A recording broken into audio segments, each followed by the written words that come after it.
Viewers very warm welcome back to my YouTube channel. Viewers আজকে আমরা CDP সিরিজের গুরুত্বপূর্ণ topic Piaget's theory of cognitive development অর্থাৎ পিয়াজের প্রজ্ঞামূলক বিকাশের তত্ত্বের পার্ট 3 ভিডিও নিয়ে চলে এসেছি। তাহলে এর আগে তোমাদের পার্ট 1 এবং পার্ট 2 অলরেডি আপলোড করে দিয়েছি।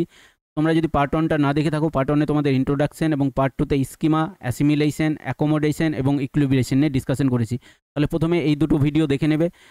তোমাদের ভিডিওর যে লিঙ্ক সেটা ডেসক্রিপশন বক্সে তোমরা পেয়ে যাবে। তো আমরা আজকে পার্ট 3 ভিডিওতে আলোচনা করব সেন্সারি মোটর স্টেজ। দেখো এটাই হচ্ছে তোমরা বলতে পারো পিয়াজের যে 4টা স্টেজেস আছে তার প্রথম স্টেজ। এবার দেখো তোমাদের ইন্ট্রোডাকশন ক্লাসে আমাদের পার্ট 1-এর ভিডিওতে তোমাদেরকে বলেছিলাম যে পিয়াজে কি করেছেন না বয়সের উপর অর্থাৎ এইজের উপর কিন্তু খুব গুরুত্ব দিয়েছেন, ইম্পর্টেন্স দিয়েছেন, অর্থাৎ এজকে অর্থাৎ বয়সকে কিন্তু খুব ইম্পর্টেন্স দিয়েছেন। কারণ তিনি বলেছেন যে বয়স বাড়ার সাথে সাথে কি হয় না আমাদের ব্রেনের ডেভেলপমেন্ট ঘটে, অর্থাৎ বায়োলজিক্যাল ম্যাচুরেশন ঘটে। সেই জন্য আমাদের কি হয় না কগনিটিভ ডেভেলপমেন্ট ঘটতে থাকে।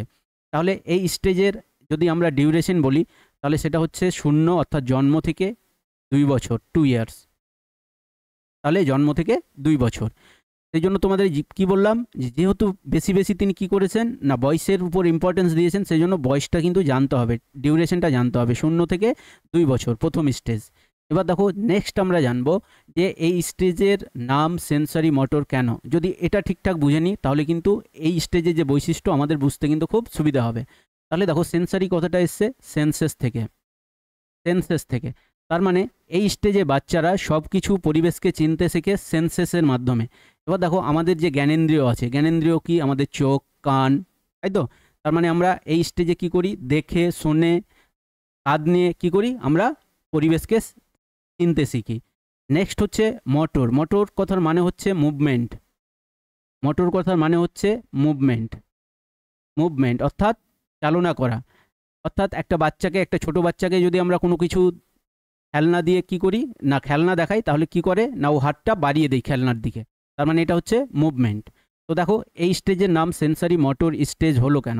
তাহলে দেখো শিশুরা এই স্তরে তাদের ইন্দ্রিয়, তাই তো, এই ইন্দ্রিয়ের মধ্যে কি আসে দেখো চোখ দিয়ে আমরা কি করি দেখি, দেখা, শোনা, স্পর্শ করা, স্বাদ নেওয়া, গন্ধ নেওয়া।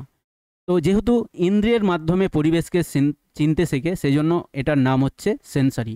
এবার মোটর কেন বললাম যে কোনো কিছু যদি আমরা খেলনা দিই বাচ্চাকে তাহলে কি করে না বাচ্চা কি করে খেলনার দিকে তার হাতকে বাড়িয়ে দেয়, অর্থাৎ হাতের মুভমেন্ট ঘটে।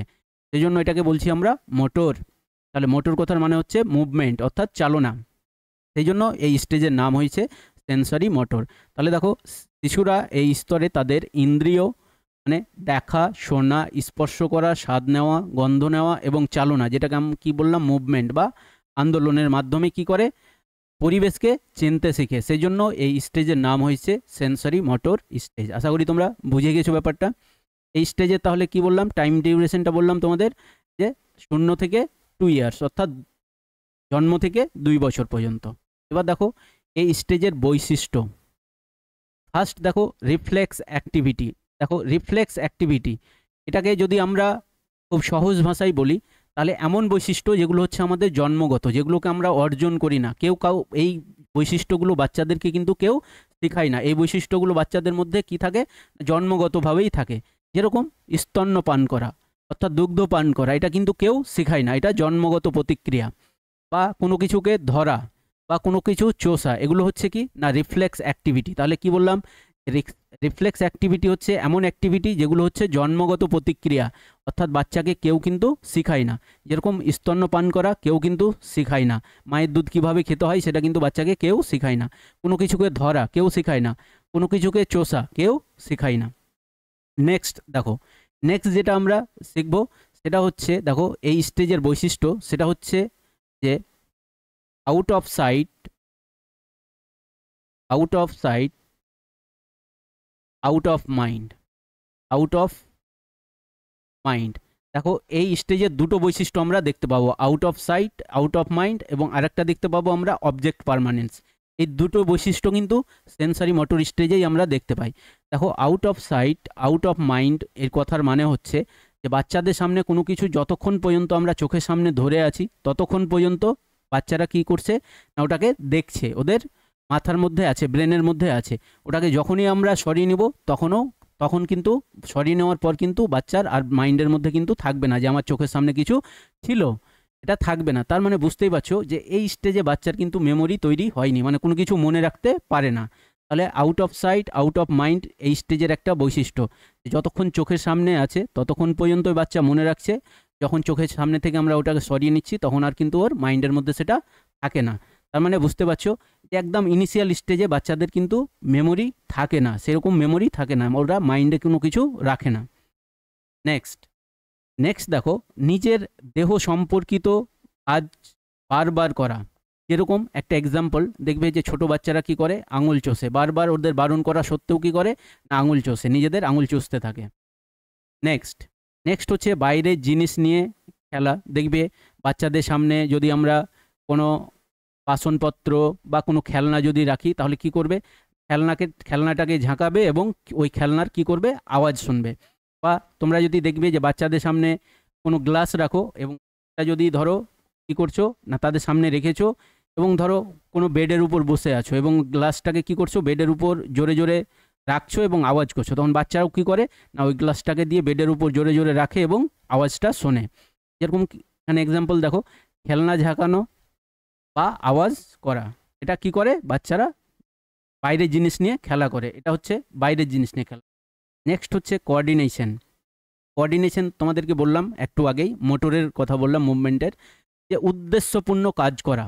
কোঅর্ডিনেশন হচ্ছে উদ্দেশ্যপূর্ণ কাজ করা। যেরকম যদি আমরা কি করি খেলনা নিয়ে বাচ্চাদের দিকে নিয়ে যাই তাহলে কি করে না বাচ্চারা কি করে খেলনার দিকে হাতটা বাড়িয়ে দেয়, এটাকে আমরা বলি কোঅর্ডিনেশন।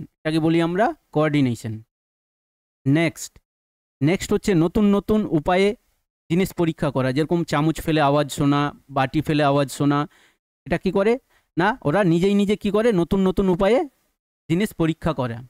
বা তুমি যদি কোনো জিনিস ধরো একটা গরম তুমি কোনো একটা জিনিস রেখে দিয়েছো আর বাচ্চাকে বলছো যে এটাকে নাড়বে না, এটাকে টাচ করবে না। দেখো এই স্টেজের বাচ্চারা কিন্তু ল্যাঙ্গুয়েজ বুঝে না, ল্যাঙ্গুয়েজ বুঝে না। যদি ল্যাঙ্গুয়েজ বুঝতো তাহলে কিন্তু এই ইন্দ্রিয়ের মাধ্যমে তারা পরিবেশকে চিনতো না, আমাদের ভাষা দিয়েই সব কিছুই শিখে নিত। যেহেতু ইনিশিয়াল স্টেজে বলতে পারো এটা ইনফ্যান্সির মধ্যেই আছে, এই জন্য এই স্টেজের বাচ্চারা কিন্তু কোনো ভাষা বুঝে না।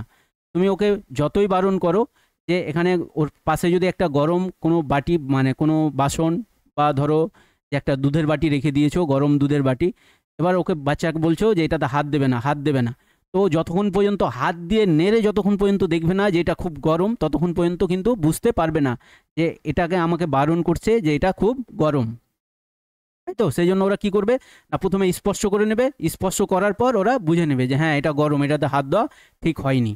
কারণ তোমার ল্যাঙ্গুয়েজ কিন্তু ও বুঝতে পারবে না যে এটা গরম বাটি বা দুধ, এখানে যদি হাত দিই তাহলে আমার হাত কিন্তু পুড়ে যাবে, এটা কিন্তু ওরা বুঝতে পারবে না, আমাদের ল্যাঙ্গুয়েজ কিন্তু বুঝতে পারে না। তাহলে কিভাবে ওরা শিখবে না নিজে স্পর্শ করবে, এই যে দেখো ইন্দ্রিয়ের মাধ্যমে ওরা স্পর্শ করবে। এবার যখনই ওটাতে ওদের কি হবে না তাপ বলতে পারো যে ওটা গরম লাগবে, তখনই হাতটা সরাবে, দিয়ে বুঝতে পারবে যে ওটাতে হাত দেওয়া ঠিক হয়নি। তাহলে কেন বুঝতে পারলে যে কেন বুঝতে পারে না, কারণ এই স্টেজের বাচ্চারা ভাষা জানে না, ভাষা বুঝে না। আমরা যে কথাগুলো বলি সেগুলো কিন্তু ভাষাগুলো বুঝতে পারে না। যদি ভাষাই বুঝতো তাহলে কিন্তু এত মানে তোমরা বলতে পারো সেন্সেসকে কিন্তু কাজে লাগাতে হতো না। তারপর দেখো তাহলে কি করে না নতুন নতুন উপায়ে জিনিস পরীক্ষা করে। নেক্সট হচ্ছে দেখো এই স্টেজের সবচেয়ে ইম্পর্টেন্ট যেটা খুব পরীক্ষাতে আসে সেটা হচ্ছে অবজেক্ট পার্মানেন্স, বস্তুর স্থায়িত্বের ধারণা তৈরি হয়। মানে কোনো বস্তু চোখের সামনে না থাকলেও তা আছে বলে শিশুর বিশ্বাস জন্মায়। অর্থাৎ শিশুর সামনে তুমি একটা কোনো খেলনা নিয়ে খেলছিলে, এবার কিছুক্ষণ পর খেলনাটাকে কি করছো না সরিয়ে দিচ্ছ, তখন এবার তুমি কি বলছো যে তোমার বলতে পারো যে খেলনাটা যে চোখের সামনে থেকে সরিয়ে নিলে, কিন্তু শিশু কিন্তু জানে যে খেলনাটা কি করে না এখনও এক্সিস্ট করে, এখনও আছে, কোথাও লুকিয়ে আছে। তার মানে এই যে অবজেক্ট পার্মানেন্স, এখান থেকে আমরা কি বুঝতে পারলাম যে এই স্টেজে দেখো এটা কিন্তু লেটার স্টেজে আমরা দেখতে পাই। দেখো 0 থেকে 2 বছর এই যে অবজেক্ট পার্মানেন্স এটা 18 থেকে 24 মাসের মধ্যে দেখা যায়। 18 থেকে 24 মাসের মধ্যে মানে লেটার স্টেজে এটাকে দেখতে পাই শেষের দিকে। তাহলে দেখো অবজেক্ট পার্মানেন্স এটাই প্রমাণ করে যে বাচ্চার এই সময় কি তৈরি হয় না মেমোরি তৈরি হয়, সময় কি তৈরি হচ্ছে না তার স্মৃতি তৈরি হচ্ছে। দেখো ব্রেনের মধ্যে ও রাখতে পেরেছে যে আমি একটা খেলনা নিয়ে খেলছিলাম, খেলনাটা কোথাও আছে, ও খেলনাটাকে খুঁজছে। তার মানে কি তৈরি হয়েছে না ওর মাইন্ডের মধ্যে কি বলতে পারো যে স্কিমা তৈরি হয়ে গেছে, তার মানে ওর মেমোরি তৈরি হয়ে গেছে। আরেকটা হচ্ছে, আরেকটা তোমরা মনে রাখবে, ডেফার্ড ইমিটেশন, মানে এই স্টেজের বাচ্চারা কি করে না হুবহু কি করে না তোমার ইমিটেশন করে, মানে একদম পুরো অনুকরণ করে, ডেফার্ড ইমিটেশন বলা হয়। তার মানে এটাও বোঝায় যে বাচ্চাদের মধ্যে কি তৈরি হচ্ছে না মেমোরি তৈরি হচ্ছে। মানে তুমি কোনো কিছু করলে বাচ্চারা তোমাকে দেখে আবার ওটা নিজে থেকেই করে, বা তুমি যখন থাকবে না তখন সেটা কি করে নিজে থেকেই করার চেষ্টা করে। তার মানে এটাও প্রমাণ করে যে বাচ্চাদের মধ্যে কি তৈরি হচ্ছে না মেমোরি তৈরি হচ্ছে। তো এটাই ছিল আজকের ফার্স্ট স্টেজ বলতে পারো, পিঁয়াজের কগনিটিভ ডেভেলপমেন্টের ফার্স্ট স্টেজ, যেটা হচ্ছে সেন্সরি মোটর স্টেজ। আশা করি তোমরা বুঝে গেছো। এবার তোমাদেরকে বললাম প্রথমে যে তোমাদের কনসেপ্ট বিল্ড করব, প্রত্যেকটা স্টেজ ধরে ধরে পড়াবো, দেন তোমাদেরকে কি করাবো না এমসিকিউ সিরিজ করাবো। তাহলে এটা ছিল আজকের পার্ট 3 ভিডিও। তাহলে নেক্সট ভিডিওতে আমরা কি করব না স্টেজ 2 পড়বো, তাহলে ওটা আসবে পার্ট 4 ভিডিওতে। তো ভিডিওটা ভালো লাগলে লাইক করে দিবে এবং চ্যানেলটাকে সাবস্ক্রাইব করে দেবে। Thanks for watching this video.